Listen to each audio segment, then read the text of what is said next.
You currently locked into the coldest podcast in the land. It's your boy, B. Jones, a.k.a. Bolo, and you know when I'm pulling up to the porch. I can't pull up without my dog. What's going on, y'all, man? It's your main man here, Big Smitty, a.k.a. D-Nice, and you heard Bolo just said, this is the Porch. Welcome.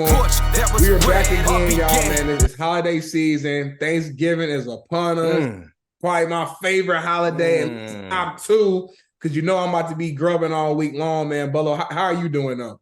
Talk to me nice, man. I was like, the goal is for me to lose about 2 to 3 pounds. That way I can just make up for it on Thursday. You feel what I'm saying? Okay. Have we reached that goal? Have we lost that 2 or 3? We close. Like I'm kicking in the overdrive. So even after the show, I'm gonna go ahead and give me an extra workout in tonight, and then I'm gonna keep going all the way up until it's Turkey Thursday. So I'm excited though. But we can't come up to the porch unless we say God is good, man. 10 toes down. Happy to be here. Obviously thankful for the porch, my bro, and just wanted to say, man, how's the sunny side of LA treating you right now? It's sunny side of LA has been a little chilly, I'll say for LA standards. Now, obviously, you're back in Indianapolis, so I got to put everything into perspective. I've gotten a little softer since I've moved out to LA, so my skin isn't the same way as it used to be. So, 60 degrees in LA kind of feels like 40 degrees, 45 degrees back in Indianapolis because we're by the ocean. So that's kind of cold to me now. So it's starting to get a little chilly out here, but I can't complain too much. You know what I'm saying? So yeah, bro. We gotta get you back home soon, bro.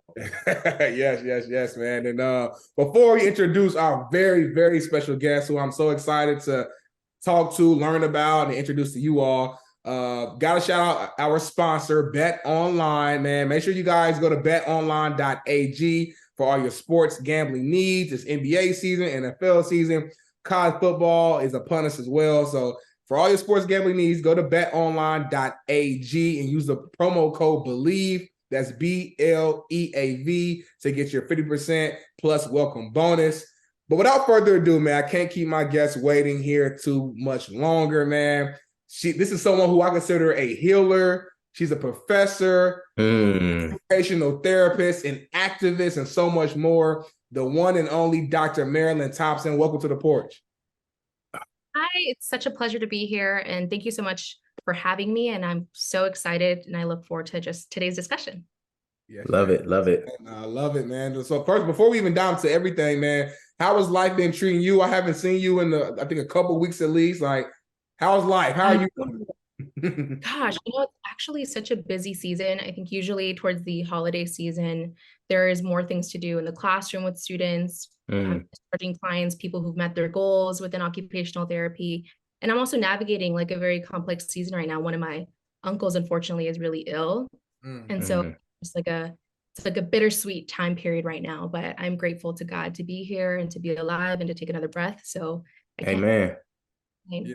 No, I love that perspective that you always have. And one thing that we always like to kind of ask to start off our shows or interviews with our guests is just something that's we consider it simple, but it's not really simple when you really think about it. But who is Marilyn Thompson? How would you answer that question? Woo, gosh, that question. When I heard y'all ask the question to all of your different speakers, it was just wonderful to see the diversity in response. But I'd have to say, first and foremost, I'm evolving in every season, every year. And so I don't know if my response will be the same like a year ago to 10 years from now, but I am someone who's very passionate about occupational therapy and health equity. And I kind of really try to center my lived experience with being Latina and knowing kind of like the diverse health outcomes that populations and people in my culture have to navigate on a day-to-day basis. I'm a scholar activist, like you mentioned. I'm really passionate with addressing kind of health equity, as well as working with practitioners, educators, and clinicians to be anti-racist when we support the people that we serve, and even in the classroom setting. And lastly, I'm a disciple of God. So I'm always trying to be a personal follower of Jesus and understand how to watch my life and doctrine really closely to really be a light to all of those that I serve and meet. I love that. And that's a perfect segue to, the serving side. You serve a lot of people in a lot of different capacities. I guess take us back to you know, when you were younger, right? Maybe the adolescence, like, were you always that way? Like what came from, you know, being who you are now to, you know, kind of from growing up? That's such a great question, because part of why I'm in healthcare is because when I was 15, my mom was diagnosed with a brain tumor. So I was in a transitionary period of like first year of high school. And my mom predominantly speaks Spanish. And so I was often in doctor's appointments with her, translating for her kind of like what the doctor was trying to tell her, medication, interventions. And so I saw that really hand in hand when I was a teen. But my mom also cleans houses and my dad works in construction. And so one of the things that I would always see about them is they would like take off the shirt off their back to be able to serve and help out either family, friends, or anybody around in our community. And so I think I saw that modeled to me. Then I had to live it with my mom when she had her brain tumor. And all of that kind of shaped the fabric of who I am. And I mean, there are days that that's a really great skill to have and that I'm grateful for it. And there are other times that I think that can also be harmful for my own well-being, right? If I am unable to take away kind of that role of being a servant and helping others, then how do I really maximize my potential and who God wants me to be, and how I can help others to navigate that for themselves? No, Wow. that's a great point as well. Something that you mentioned, even when I asked you, who is Marilyn Thompson, you kind of mentioned like the racism, trying to break the racism within like the medical field. Now talking back to when you were a kid and watching your mom deal with that brain tumor and you going in the hospital and having to translate for. I mean, talk about just your specific experiences there. That did you feel like there was some racism at times when dealing with your mom, or just even if it wasn't racism, just any kind of unprofessionalism when dealing with that whole process and communicating and things of that nature? Yeah, well, my mom didn't have health insurance, so we were receiving services in LA County, right? So I don't really knew any different. And a lot of people who went to LA County, again, were maybe immigrants or didn't have health insurance.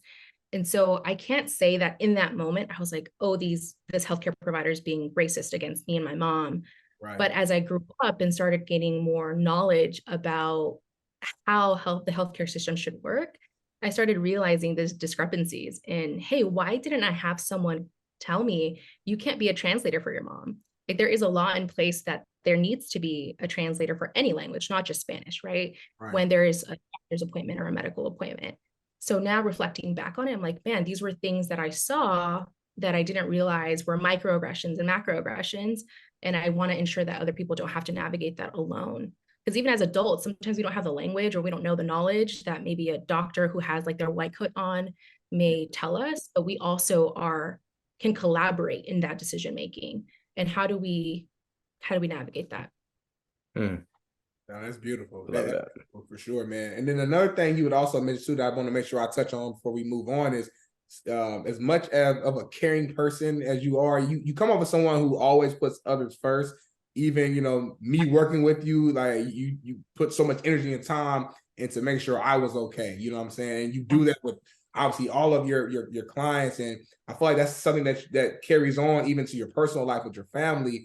And you mentioned that sometimes that could be dangerous or unsafe for your own health.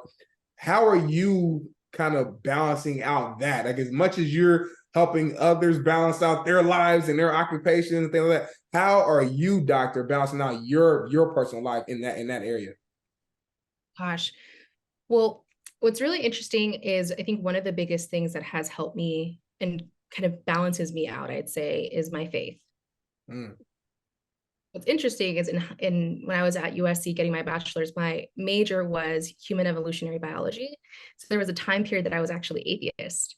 And I was like, there ain't no God. In order for me to be like this dope professor and really thrive, I cannot have that be part of my value system, or I can't have that be who I am, because I didn't see it modeled around me, that people talked about just their faith in God and et cetera.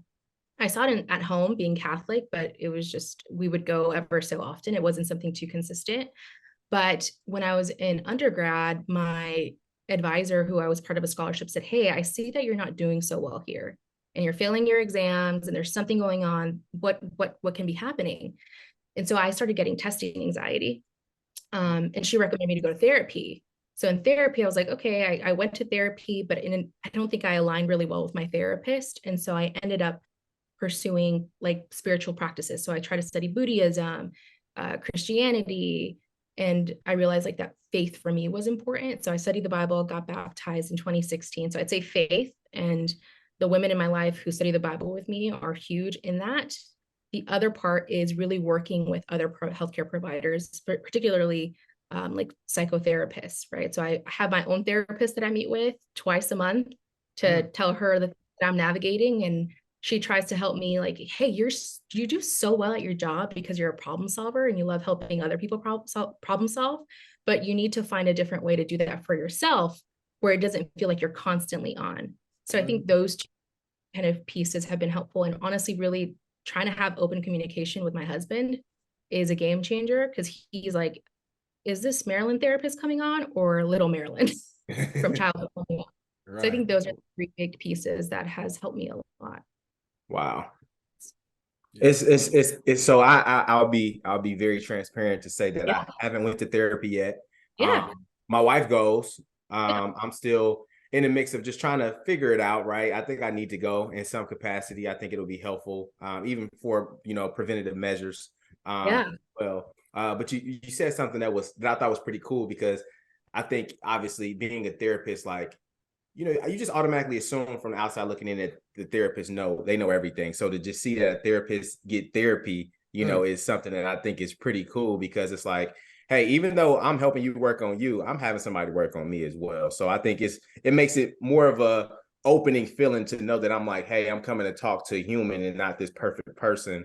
And I'm telling them about my faults and things I need to work on to get better. So that's definitely more eye-opening for me, and I'm sure people who are listening as well, because sometimes you feel a little bit not ashamed, but like almost like afraid to just come out and say what you want to say to somebody who you think is perfect or has it all together. So that's pretty cool to hear that. Yeah, I think it's that word, perfection, right? It's like we're imperfectly perfect human beings, and we don't get it right every time. And maybe your first interaction with your therapist might not be the greatest. I feel like that was my experience, and I was like, okay, I turned away from that, found God, amen, and then had to do some really like shopping around from different healthcare providers that are therapists, because I just didn't feel like we aligned well. So I would get on a call, be like, can we get on a 15-minute call and just see if we can connect and see if I would vibe? And if I didn't, I was like, next. But I had to be committed to wanting to heal, because sometimes that, you're right, it's complex for all of us. It doesn't always have to be therapy. It could be other mechanisms, but it's always helpful to have that support in someone. Yeah. Something. 1000%. For sure. Now, listen, it's crazy how, like, again, every episode, like, there's some things that we prep for and we plan, and then some things that just happen based upon us listening in the conversation, and I got to adjust and pivot. One thing that's huge that you kind of just said in the middle of your quote unquote rant was that you were an atheist for a time period, and going through your struggles with school and not really knowing yourself and figuring out, just kind of how to get back on track. You found God again and really like dove deep into it. Like, can we dive into that process just a little bit more? Because I just think that's a huge testimony for people who are going through things and going through lives or struggling with their faith. And like I said, I'm not here to tell people what they should believe in specifically. Obviously, I am outwardly, I am a Christian. Bolo's a Christian. We do believe in God, but everyone has their own, walk of faith. But I just think it's a beautiful story for you to be able to say, like, I was someone who grew up Catholic, kind of quote unquote fell off, so to speak, struggled, found God again, and like your life has been like, going up. Just kind of talk on that like a little bit more, please. Yeah. I mean, I think it's such an interesting piece, because when I was getting my bachelor's and I decided to major in human evolutionary biology, I was just like really curious about that kind of area or field. Yeah. But most of the time, my professors they didn't look like me. And so they had like a very like one-track mind of like what human evolutionary biology is, what the science says, and we never really talked about religion or any form of spirituality. And I think for me personally, I had to adapt to my environment, because within kind of going to USC, I saw that I never found a place that I could fit in. Sometimes I felt uncomfortable with being a first generation college student. So I felt like I had to buy into the other ideologies that I saw other people who were thriving in their profession and their career as students, like the pathway that they were doing. Most of them, I would see it be like, oh, I don't believe in God. And so I was like, okay, maybe I'll adopt that mentality or mindset and see if that helps me be a better student, if that helps me engage and build rapport with the professor. But then I just started, having a lot of struggles with being a student, not identifying a community space until luckily I was a recipient of the scholarship that I mentioned, which the director of the scholarship was like, hey, Marilyn, you're not doing good, go seek support. And then kind of that pathway was really unique. And I think there is beauty in our brokenness. And I think there was a point in time in college when I was just like, I felt truly broken. And even though I was going to therapy, I don't want to disclose, but my therapist, we weren't part of the same race. And so I had to do a lot of explaining of like, this is my culture. You can't just tell me that I need to cut off certain people in my life. It doesn't work that way. We don't function in that way. And so that's what kind of emerged with me studying the Bible. And what's interesting is my now husband, we both were going to USC together. And one question that he mentioned to me as when we were friends, he's like, Marilyn, do you ever feel alone? And I was like, yeah, I do. Sometimes I do feel alone. And he's like, do you believe in God? And I was like, yeah, I do believe in God. So then he said, then why do you feel alone if God is always with you? And that was like the first time a man has ever asked me about my faith, talked about God. And I was just like, what in the world is happening? This is really interesting. Our marriage union, I think, has God written all over it. And from that, I started studying the Bible and went to church, and now I'm part of kind of different types of communities at church. And I think one thing that you mentioned, Darnell, that I really value and I want to highlight is that all of us have our own journey. And for some people, it is going to be a non-denominational or denominational religious approach. For other people, it's other forms of spirituality. It's not one size fits all. Right. And I think that's a valuable piece, if anything, for any of the listeners who are listening to today's podcast episode, is what does spirituality mean to you? And what does that look like? For some people, it's nature. For others people, it's a religion. For others, it's just like this energy. So I encourage people to like take stock of what that means for them. That's a beautiful thing, man. And Bolo, I'm glad you brought up, your husband as well, because I know he does some pretty dope things as well. And one thing that I saw was he runs a nonprofit, I believe, called Twinspire. Together We Inspire. And I know you play a big role in that as well. Can you just tell us and the Porch family as well what this organization is all about and kind of what inspired, you or your husband to kind of create this? Yeah, so I can't take the credit because my husband, he's a twin. So both of my husband and my brother-in-law, they developed Twinspire. So Together We Inspire, it's a nonprofit organization that serves at-risk youth or former foster youth, because both of them were former foster youth. And they try to do their best with like programming and support like financial literacy and increase financial literacy skills to youth and foster youth, as well as provide life skills training, right? Like how can one be equipped to transition out of the foster care system if they are unable to cook, or if they don't have the financial resources to do that, and or if they don't have the life skills to really go to just like a job interview, or to take care of their health and to prioritize their health. So that is what Twinspire is, and we're really serving a lot of people across LA County, and we're hoping to see that number shift and it become more of a national nonprofit that serves so many people who are at promise. Man, that's amazing. This is dope, I man. love it. Love it. I feel inspired. So, yeah, I was about to say Twinspire. That's just amazing.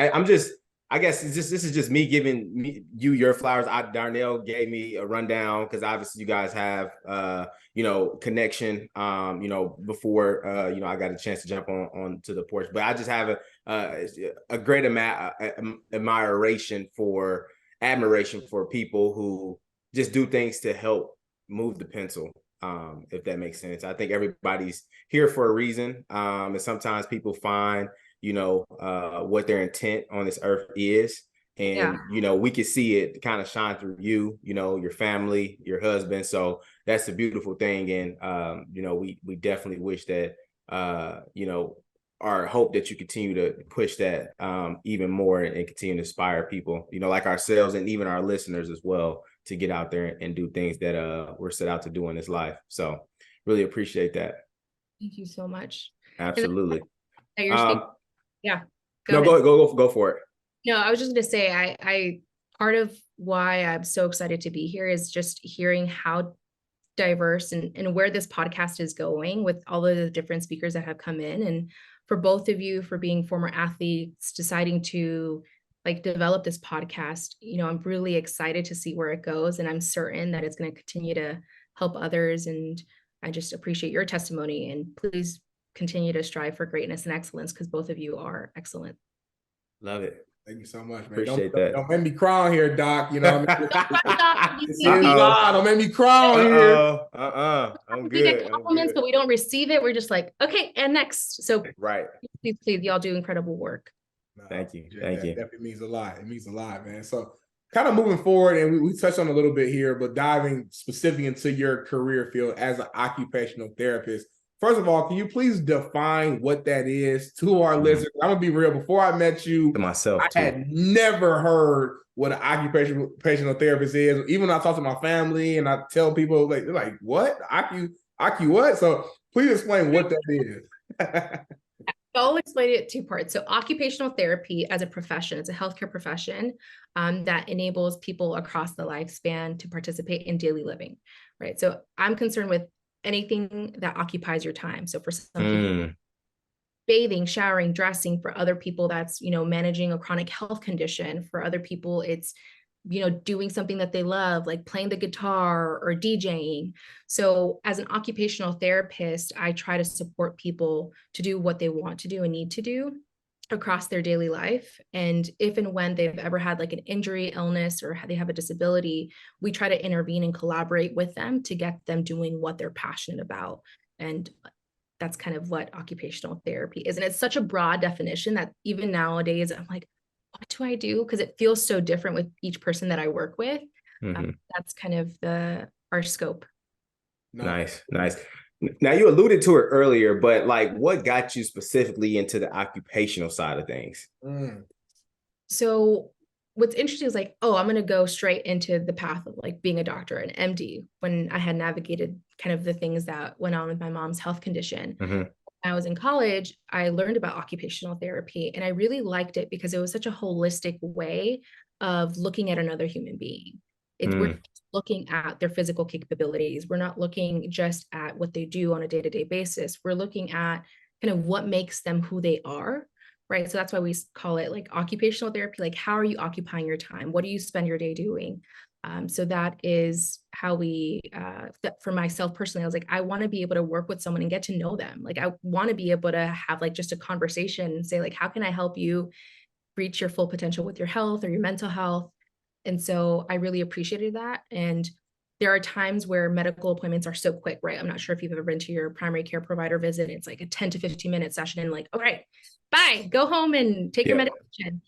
And and I think there's a lot of barriers that physicians have with kind of productivity standards, et cetera, that make it so that that's how their, appointments are.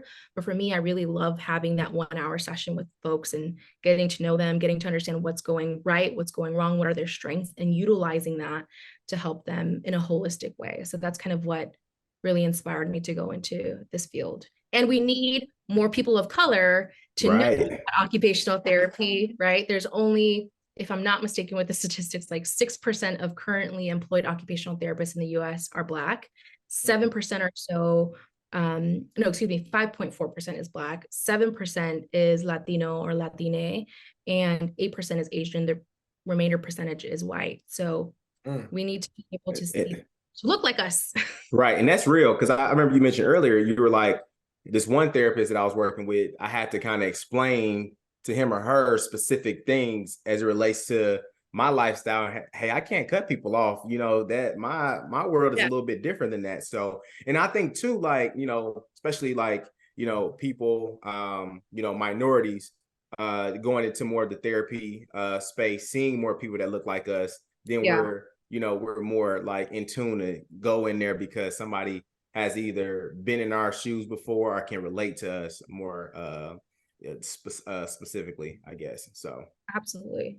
100%, 100%. And and I'll be transparent. Obviously, I'm not allowed to talk about what we talked about, but like I was one of Dr. Marilyn's like clients. This was my experience, and she made me so comfortable just talking about whatever. And although I went there for a specific purpose, sometimes the conversation would go to just everyday life, and you just kind of get, like you said, you get to really know the person who you're working with, and it just creates an environment that really just kind of it like calmed me. It just made me relax. It kind of took stress off of me because I'm sharing what I'm going through with someone else. They're giving me some solutions of how to resolve it and fix it or better it. And it just kind of makes you just at least at bare minimum, you definitely walk out of there feeling better and more at peace and more just relaxed. So I think it's a beautiful thing. Like you said, having someone who is a a minority as well, just being honest, it made me feel a bit more like, okay, like she understands me. Yeah, she's not a Black woman, but let's be honest, like Black people and Latinos and Latino, we kind of grow up in a similar manner, or a lot of times we grow up together. We understand we have our own separate cultures, but a lot of the similarities as well. So it just kind of made me just like comfortable being my full self. So it's everyone who's listening, check out occupational therapy. I'm telling you, it's definitely worth it for sure. It's helped me out a lot. So Doc, I got a question for you, right? So we're all therapists, obviously they're human, right? They have their own perceptions, right? Preconceived notions, subconsciously and things like that. So I guess my question for you is, like, when you're in the therapy session, does like your perception or like your thought of how something should be personally ever affect your professional response? Good question. That's such a good question. My professional response. So does my perception of something, does that ever impact my response? Yeah. So like if something's wrong, or like in your world, you probably wouldn't do that, or you would probably take another route, like based upon the feedback that you're giving, like do you sometimes give it from like a personal standpoint, or is it always like the professional response way? I think at times it's both, right? Okay. There are times that I've had to, like, one of the biggest topics I think people talk to me about that they struggle with or that they don't at times feel comfortable with is medication, right? It's like, hey, I don't want to be taking medication. This is not something that I don't want to be on this long term. My ancestors were impacted by it. We were harmed as, a society, as a community, by certain medical proceedings and procedures. So I don't want this. And so in certain circumstances, for example, like that, I do my best to meet my client wherever they're at and say, hey, what is going to be the 1% change that you can make that will make you feel better? Whether that's like a lifestyle change, making a change to habit or routine. And then if across time I'm beginning to see that their outcomes or like their health metrics are not getting better, then I come back and have a conversation with them about like, hey, when is it going to be the right time for you to start intervening with medication, right? For example, so that's one example. But what's really interesting? I think I always have this conversation about like the importance of me being able to check my bias before I have a session with them, right? Like, how do I check my bias to see like, is my recommendation that I'm about to say coming from a place of like, you need to be doing this, or how can I really collaborate with the client that I'm working with so they know like I'm putting you first, because your lived experience on a day-to-day basis is probably different than my own or than kind of what is recommended by the research, right? You can't always translate research to life if and when someone works multiple jobs, right? It's like, hey, go exercise. But if you don't have the time in your day to do so, then we really have to adapt. So I do my best to check my bias. And there are moments that I'm just myself too. Because if I'm always wearing like a white coat or blazer, the person that I'm working with is not going to want to make a change, or they may not get the buy-in. So sometimes I'm like, what's up? Like, what's going on? How are you doing? I try my best to be personable so it doesn't feel too like rigid. So I hope that answers the question. No, yeah, no, absolutely. I think it goes back to, like you said, just being yourself. Because sometimes you just see, the white coat, somebody just sitting there with glasses with a notebook and they're writing just from the TV, right? Just kind of watching and stuff like that. And you're like, man, I don't know how much I should, open up and let them in, so. And I'll say this, I haven't been to like traditional therapy yet. My only experience of therapy has been with Dr. Marilyn here with occupational therapy, but in my experience, it's not like that at all. It's very much like relaxed and comfortable. It's almost like right now on the porch. We're just kind of just having a conversation and, you know, just kind of putting together game plans, things like that. So one question that comes to my mind for you, how do you define success in this field from your perspective? Like you deal with so many different patients, obviously on a daily, on weekly basis. Everyone has so many different problems. You're trying to figure out solutions and ways to make them feel better. Obviously, you can't save everybody, and some things you put together may not work. Some things they may work. But when you go home at night after a long day, or you got the weekend off, maybe, and you're about to go home to relax, like, how do you, like, what's going through your head? Are you ever looking back like, man, I let that person down, or I didn't do, like you know what I'm saying? Like, what's going through your mind? Oh gosh, how do I define success within my sessions at end of day? That's such a good question. Honestly, I think it goes back to if there's like a comment that a client made that they're like, oh, I relate to that, or this is doable, this change that you're recommending is feasible and can be sustainable with my lifestyle. I think that's what I try to hold on to in certain sessions. But sometimes it does get complex because maybe someone has multiple chronic conditions, and although we can get them to manage to a certain extent, I'm not in control of their pain and their nervous system. So seeing other people suffer is really challenging, but I do my best to hold on to those glimpses of people where they're like, aha, they got like the light bulb turned on for themselves. So like, I can do this, I got this, I'm ready for discharge, doc. Like, see you never again, because I'm now my own occupational therapist. I think that for me is success, when someone feels like they have the skills and the strategies to be able to do this work on their own, and that they feel skilled to do so. So I hold on to those sessions really dear and near to my heart. And that's what I see to be success within my field of being an OT. You know, that's a beautiful response too, because like, I feel like, unfortunately, so often, or at least the belief from the outsiders, is that a lot of doctors and whatever type of doctor you are, like they make their living by having you return and come back. You know what I'm saying? Like, that's the belief, right? This comment that you just made is part of how you define success is when your client, your patient has learned so much, they don't even need you anymore. That's powerful. Right. And I think that's why a lot of people are learning, trying to learn more about the holistic route in so many different fields. Because that, to me, from my understanding, because I have a holistic chiropractor, I know what you do is kind of a holistic route too. Yeah. It's the same similar mindset and comment you just made is kind of what she makes, where it's like, the goal is to truly heal you, or at least educate you to a point to where you don't necessarily need me like on the regular. Like, sure, I would love to see you, of course, if you want to come talk, but the goal is to get to a point where you don't have to come to me every single week. Whereas a lot of the traditional ways of teaching, or in the medical field, at least from the eyes of the consumer, is that you're trying to set me up to where you want me to keep coming back. Here, take this medicine so you can keep on coming back. This medicine is going to solve this problem. It's going to cause issues for your kidney. So it's like a system where that's not what you're trying to do. Yeah. That part. That now talk about your friendships, right? So being in occupational therapy, right? How has that impacted your friendships? Like, do people like normally like come to you and ask you questions? Do you find yourself like subconsciously like throwing out advice to people? Like, how does that work in like your friendship world? Ooh, that's such a good question. Well, I think, I don't know if Darnell mentioned it or you mentioned it, Brian, but I try to hold on to this reality of like, I can't heal everyone, or I'm not a superhuman, right? And so there are moments where I have had to even establish boundaries with certain friendships. Hey, I can't be your therapist because I'm not skilled and equipped to help you, because I grew up with you. Like, we're friends since childhood, and I am going to probably make a recommendation that may not be helpful or might even be harmful. And so I think I've had to learn how to establish boundaries with certain friendships. And there are others where I'm just like, hey, I need you to help me out. Like, yeah, I know you're not a therapist. I don't have the answers to it all, but I want to be here and just listen and hear you out. So I try to take that approach more so than me being the one to recommend things to others. And I always ask for permission and consent. Like, are you talking to me right now as a friend?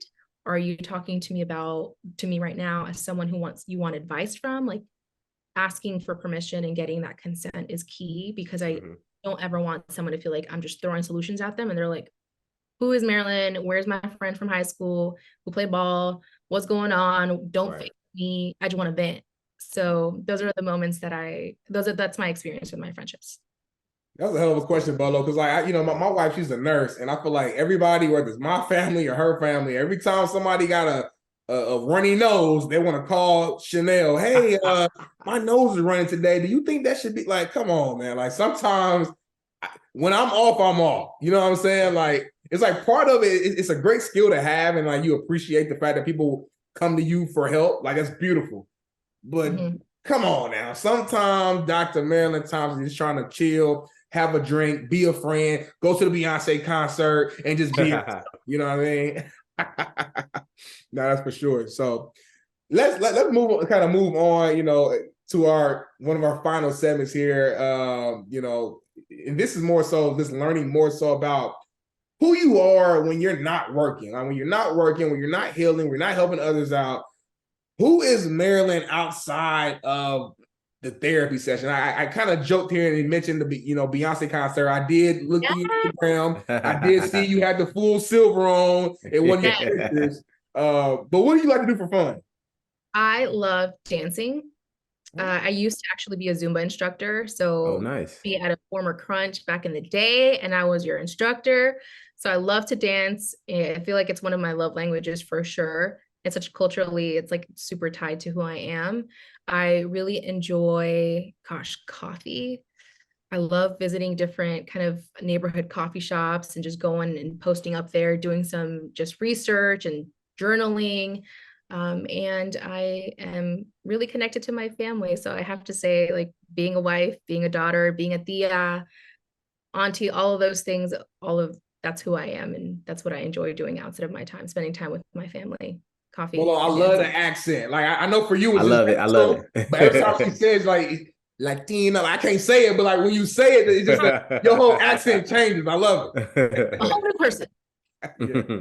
Yeah. Okay, so next question. So for us, I think we love like the personal elements of professionals, right? Doctors, teachers, lawyers, therapists, right? All those people like we just think are perfect, right? But we also know that they have a human side to them. So we want to know like what's one of your vices, right? What's something that maybe most people don't know. Keep it real, Doc. We all got to indulge in or get into. Yeah, gosh, one of my vices. God, I don't know if this is like a spicy vice or not, but as a Virgo, like I love control and structure. And so sometimes I have to collaborate with my husband where he's just like, Taurus, and he's just like, how can we work together here? Right. And so I think that's the same thing. I'm pretty controlling and stubborn when it comes to like my way or the highway. So that I'd say that's a vice just naturally in like, what are we going to eat today? This is what I want to eat, or no, I don't know what I want to eat, or kind of just on the day-to-day things. I'd say that's like my vice. I'm not sure if it's spicy enough for the porch, but gotta be honest. Look, my wife's a Virgo, so everything that you just said just explained her to a T. So like I'm like it resonates. Yes, it hit home, like definitely. I feel that. Or the highway, man. I love it. Let me ask you this before we transition to our quick hitters. And obviously I know like you gotta certain things you can't say. So obviously answer this question with quote unquote caution, so to speak. But just speaking in general, there's been, have there ever been times with you like, you had like an uncomfortable situation with any sort of client or patient where like whatever the case may be, whether the conversation was going a certain way that you didn't like, or personality wise, just in your entire experience, has there ever been a situation where you've been uncomfortable at all with any of your clients? And if so, how did you handle that? Yeah. Uncomfortable with my clients. And maybe you haven't, because like I say, I'm new to the field, so I don't know if that's something that like you're dealing with such a personal job where you use one-on-one conversation. So I'm just wondering from your perspective, have there ever been a situation where you're like, that was weird, or that did, you know what I'm saying? No, I think that's such a good question. I think I had that experience when I was actually in training during my residency year to be an occupational therapist and get my license. And part of it was because this individual had a traumatic brain injury and had a history of strokes in their life. And so when they communicated with me, they were very like loud and angry, and he was a Black man. Yeah. And so for most people, it was like, oh, he can be harmful, he's at risk. Let me have the security guard outside of your kind of your office. And the more I started to understand, the client was formerly a mental health provider. And so the way that he communicated was different. And the way that he, presented himself was different because he was unable to communicate his healthcare needs. And so in those instances, in that experience, I think there was a moment where I was like, okay, how much of this is like, do I need to be concerned about my safety? And how much of this person is actually wanting to communicate something that they don't even know how to communicate because they're not functioning the same way that they used to. So I think that's where it goes back to one of the questions y'all asked me earlier, how to check my bias of like, how am I also contributing to additional harm by not interacting with this patient one-on-one just because of, other providers' negative experiences with him? And how do I shake that off to serve this person? Because at the end of the day, they need help. So I would say that was like an uncomfortable position of like, how much of this is a safety risk, and how much of this is a secondary symptom because of what he's had to navigate. So that's one of my experiences that I had that was like uncomfortable because I had to grow as a student too, of like, how do I respond in those moments? Right. So that's deep, man. Like what you're doing is so special, man. I don't know if I think I'm a pretty good people person, and I try to call myself like a problem solver, but what you do is next level. I don't know if I could, have the same patience as you and be able to just separate personal life and what you're going on outside of work and not bringing that into work. Because like you said, you're human. I'm sure you go through things. You might get in an argument with somebody, and then you got to work later on that day, and now you're coming to work with an attitude, but you have 3 clients and you can't really, bring that, to the shift and to work. So I think that's incredible, man. So well, I can say one thing. One of the things we see in occupational therapy and we see in research is that storytelling and our narrative and talking about our lived experience is a form of therapy. And so I'd say that that's something that both of you are doing, right? That you're talking to people and asking them about like, what makes you you? What do you do on a day-to-day basis? And give us some nuggets based on your expertise. So I'd say to a certain extent, we all call it different things, but maybe you need to be cashing your check somewhere else. Doc, you calling me a therapist? Yeah, are we doctors now? Can we? Is it Dr. Bolo and Dr. Smitty? I gotta add it to my LinkedIn, y'all. Yeah, man. Y'all heard it first, Porch family. We didn't say it. The doctor said it, so it's official. Storytelling is healing. I love it. I love it. Well, let's move on to our quick hitters, man. These are just kind of our fun, random questions where we want to get some of your expertise on. So I'm going to start it off first, and then Bolo, we'll just kind of go back and forth. So first question. We're all married here on this show, so I got to ask a question about marriage. We do this almost every single show. What are the top 3 keys to sustaining a happy marriage? Talk to us. Top 3 keys. I mean, first and foremost is communication. The second one I'd say is forgiveness, for sure, forgiveness. And 3, I'd say is being committed to loving your partner at all stages of life, because we're all going to be changing, right? Where our body's going to change, the way that we think is going to change, who we are, we're naturally going to be shifting in certain stages of our life. So being committed to that person in the midst of those changes, I'd say, is the third big one. So that would be the 3. Ooh, music soul child, don't change. All stages, Bolo. All stages. That's a bar. She did a little dance. Okay. In my head, I was like, I don't know if you can put it on the podcast because of copyright issues, but yes, absolutely. Music soul child. Yes. Next question. Okay. From a therapist's perspective, right? What's the number 1 pet peeve of dating a therapist? Number 1 pet peeve. I would say my husband would tell me, don't fix this for me. Like not being a problem solver for them in their life of like, oh, it just makes sense. Just X, Y, and Z. And he's like, my mind does not work that way. I am not an OT, but I'd say that would probably be one of his pet peeves because he's just like, let me be me, please. Thank you very much. Yeah, that's a good one. And from a man's perspective too, I could see how that could be a little bit of an issue because, like, naturally as men, we want to be the problem solvers. We want to be the one that finds the solution for our household, for our woman. So when you're solving everything, it's like, leave me something to do. Like, golly. And you're a Virgo too, so the delivery probably crazy. Like the way you delivering it is just kind of a little different. So it's like, all right, I got this. All right, now chill out. Now I got you. I'm working on my gentleness. That's all I gotta say. Working on my gentleness and my approach and my delivery. Okay, next one right here, man. Obviously, you mentioned before that you love dancing. You just name drop Music Soul Child. I know you listened to our episode here with Maya. So I gotta ask you this question: tell us your favorite music artist of all time and why. Ooh. Gosh, my favorite music artist of all time and why. Honestly, my favorite artist, I'd say Alicia Keys. Oh, I like And that. partially, it's so interesting. I just love that she knew how to play the piano and instruments.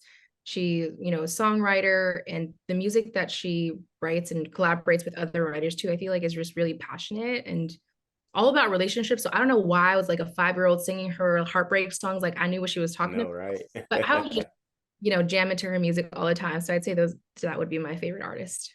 Even though I've never been to her concert, so I need to pull up one of these days when she's on tour. I make that That's happen. a fact. I wouldn't mind going to an Alicia Keys concert. I've never been to one. She's super dope. That's a good one. Okay. Describe your perfect date night. My perfect date night. Honestly, I think it was yesterday. The Lakers were playing. Ooh. We had some delicious pizza and we were just chilling on the couch. I think just having that downtime, those 3 things, sports. My husband and I love sports. I used to play basketball in high school. He loves basketball. So being able to watch a sport game, having some food, indulging and not being guilty, and just, ending the night with a really great time after that. Love that. Love that. That's what's up. I love that. Now, Doc, let me ask you this, though. So you invited to the cookout, right? But are you bringing something to the cookout? Oh, 1,000%. Oh my God. What you bringing? Okay. Well, I have to bring 2 things. One, for sure, some mac and cheese. Ooh.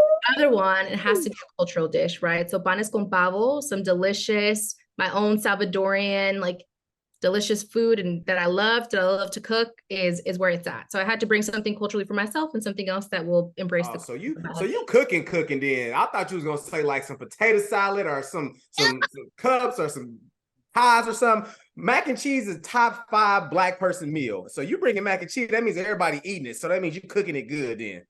Oh my gosh. It's so funny. I think one of the things I had to adapt to is my husband's like, you put your foot in that, babe. And I was like, your foot? I was like, babe, that sounds so unhygienic. It's like, no, babe, it means it tastes good. And I was like, oh, okay. It's like, I'm always waiting for that compliment now. That's funny.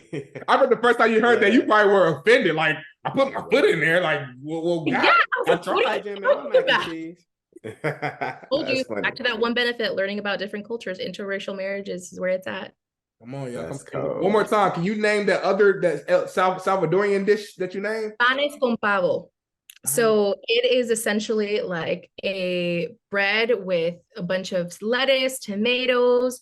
It could be any type of protein, so turkey or chicken. It's juicy. It's bomb. It's bomb. You got to look it up after this. That's crazy. So back home, we used to have this thing. It's kind of similar to that, but we call it a hoagie. You know what I'm saying? Okay, perfect. Okay, now we're on the same page. Yeah. Fire. Damn, that's crazy. Is it possible for me to ask y'all a question? Oh, on the porch. Okay. So one thing that I'm always interested about is obviously being an occupational therapist. I love to learn about what is people's favorite occupation, like what they find meaningful, what they find valuable. So I'm curious to know, for you, what is one activity or an occupation that you really are passionate about, you enjoy doing, you find pleasure in? What is that occupation for y'all? Ooh, that's a good one. So in my world now, and I only think the Porch family knows this. So I work for a recruiting company that works within manufacturing, right? So everybody that starts with us, I train them initial development, when they continue to kind of grow with the company, 30, 60, 90, or maybe 2 years down the road, they need to kind of sharpen the blade a little bit. I'm keeping them going, redirect them and all that good stuff. And then on the other end, I coach football. high school sports. So I'm helping high school kids. So I just think I've been put on this planet to just help redirect, just help inspire, just help continue to just be a voice for people who feel voiceless at times, and just give people that needed motivation that they need to continue to push through and get to whatever element they're trying to tap into. That's amazing. That's amazing. For me, I really feel like I found my new passion. And it really is the storytelling element, you know, whether that's here on the porch, whether that's producing a project where maybe I'm not literally on camera, but my ideas are on camera and my thought processes are on camera. When football ended for me, I kind of was a little lost. You know what I'm saying? I actually used to work with Bolo at that same company before I moved out here. We worked together. So shout out to Aegis, I love them, man. And really great job. Still to this day, I would recommend anybody to work there. For me though, I just knew long term that wasn't it wasn't me. And I was like, man, what am I missing? Football's gone. I thought that was going to be my end all be all and kind of get me out the hood, so to speak, and change my family's life. And then that ended. And it was kind of a weird phase. I'm just trying to figure out what's next. And God bless you with the opportunity to come out to LA and work at Fox. And these last 5 years have been phenomenal. The people I've been able to sit down with and learn from and talk to and storytell. And one thing that I think I've been blessed with naturally is just the ability to make people around me feel comfortable. For whatever reason, my whole life, I meet people, I meet new people. Almost every single body I touch or I meet, I make them smile or laugh. And I'm not bragging. I'm just saying it just is what it is. People come around me, like being around me. So that plays a huge role when it comes to hosting or storytelling. And I really enjoy just hearing from others and their different experiences. And like you said, learning about their culture. So that's where my true passion is now. And, hopefully I get to a point where I can truly 100% focus on that, full time. That's beautiful. Okay. My last question is, if there's one thing that you could do to prioritize your mind, body, spirit, what would that be? And what would be the intention for that moving forward? One thing that's a good question. I think that you can intervene on your mind, body, and spirit. What would that be? One action that could help improve all those things? Is that kind of what you're saying? Yeah. Man. For me, it's kind of simple. For me, I just think more of the physical health, physical fitness. It's so crazy. When I'm working out and I'm going through intense workouts, or I get to a point in my workout where I'm super tired, mentally I tap into something different to where all of these ideas and stuff are popping in my head, and how I feel so powerful where I can do anything, right? Or after I finish a set, I think I'm the most creative, or I'm the most confident when I'm working out and when I'm tapped into that space. So if I can just find a way to just do that, work out essentially more consistently, I think it'll continue to create more of these creative ideas in my head and continue to tap into that true being of myself. Cause I feel you can't tell me nothing when I'm working out. I'm telling you, I feel check yourself out in the mirror. Oh yeah. You know what I'm saying? That was the best set. Great set. Mentally I'm thinking about ideas and stuff. I can do this and then everybody gonna love this. You know what I mean? It's crazy. That's a great point. And, Doc, how important working out is for me. Obviously, I've talked to you about that countless times. I've kind of been lacking the last 2 weeks because we just moved, and I'm trying to figure out my new workout situation. We don't have the same access to the same gym. So I'm trying to figure out if I'm gonna work out at home or get a membership. So that's obviously one thing for me. But the bigger thing for me is something that a friend of mine asked me the other day when we were just talking in general. He asked me how valuable is 1 hour of my time? And we were talking about just all the things I'm doing and all the working I got going on. And the reason he asked that was because he was saying it's okay to not be able to handle everything by yourself. And it might be a position where you have to delegate certain things or get an intern to help out with this or whoever it may be to help you balance certain things out. And he really had me thinking, I'm like, man, as much as I want to be the macho man and I can do everything by myself, I'm not God. And that's okay. And so I guess for me it would be going into 2024 is being okay with delegating some of the work that I'm doing, because ultimately if I'm taking some things off of my plate, then it will actually help me think more creatively and be able to focus more on the priorities instead of my brain just being like this because I got so much to do on my plate. So I don't know if that answered your question directly, but that's probably the one thing I think that would help me balance everything out. So physical activity and delegating, protecting your time, giving yourself an hour every time. Excellent. That's awesome. That felt like a little therapy session right there for free. You know what I'm saying? You got me I'm about to go to sleep thinking about it. Like, man. That was a free therapy session right there for you, Bolo. Hey, next time you gotta pay. We ain't never look. We experience something new every time we get on the porch, y'all. That's why I say, Porch family, y'all better take care of these. Hey, we everywhere, and this is free gyms right now, y'all. We giving out free therapy right now. All right, and y'all ain't gotta pay $1. Y'all just gotta tune in. No, thank you so much though for taking the time here. I feel like on a serious note, we learned so much about you and everything you're doing. Continue to shine and be a light.